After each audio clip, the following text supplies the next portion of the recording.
Welcome back to Let's Speak Vietnamese. Our lesson today is about comparison.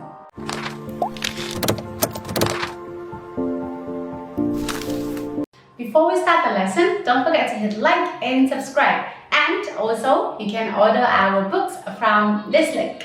Now, let's start. The first type of comparison is more than. This one is actually really easy. The only word you have to remember is hơn. O with a hook, relax your mouth, don't shake the O. So, hơn. O, flat tone, keep it high and stable. One more time. Hơn. Right, this is a structure that you have to follow. We have subject plus adjective plus hơn plus another subject that you want to compare to. Anh ấy cao hơn em. So anh ấy plays as the first subject, cao is the adjective, and hơn and em plays as the second subject. The next type is the most. This one is also easy. The word you need to remember is nhất. A with a hat is not nhát, it is nhất. And remember the uptone. Raise your voice. Nhất.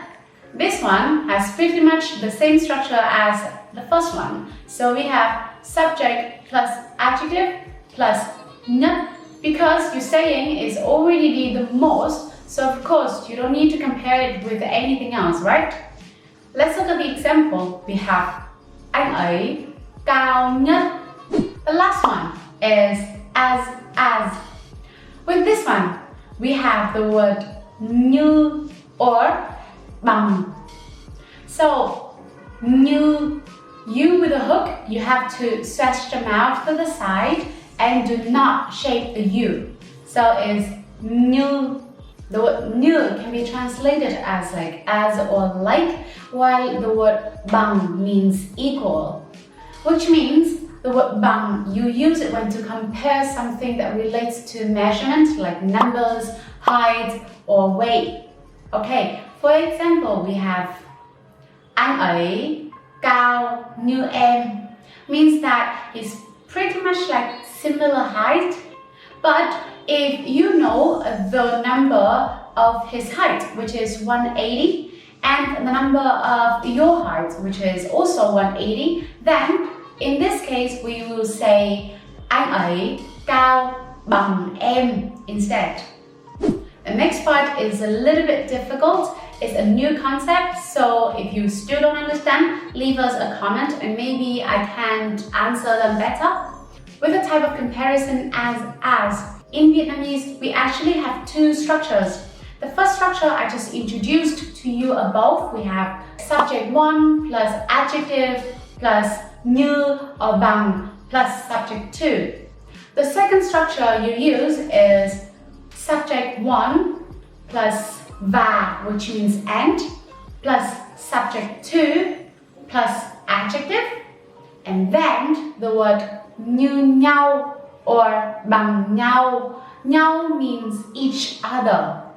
The first structure is used when the subject 2 is a standard to be compared to.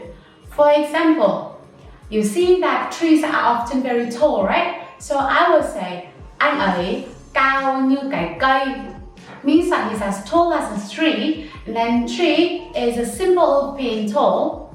But if I'm just thinking of me and him as like an equal, or basically I'm just comparing between us and no one between us is a standard of being tall, then we will say anh ấy và em cao như nhau.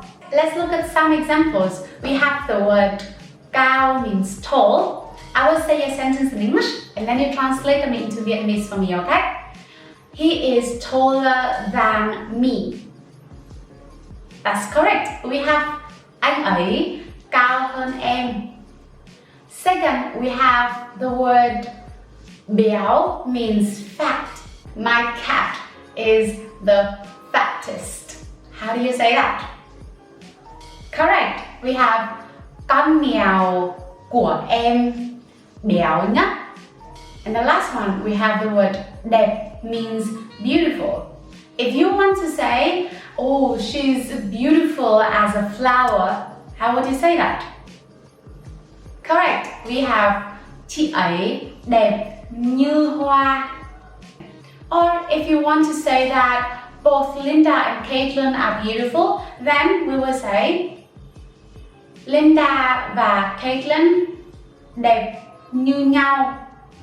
Alright, that's it for the lesson today. If you have any questions, comments below. And if you find this video useful, like and subscribe. See you next time. Bye!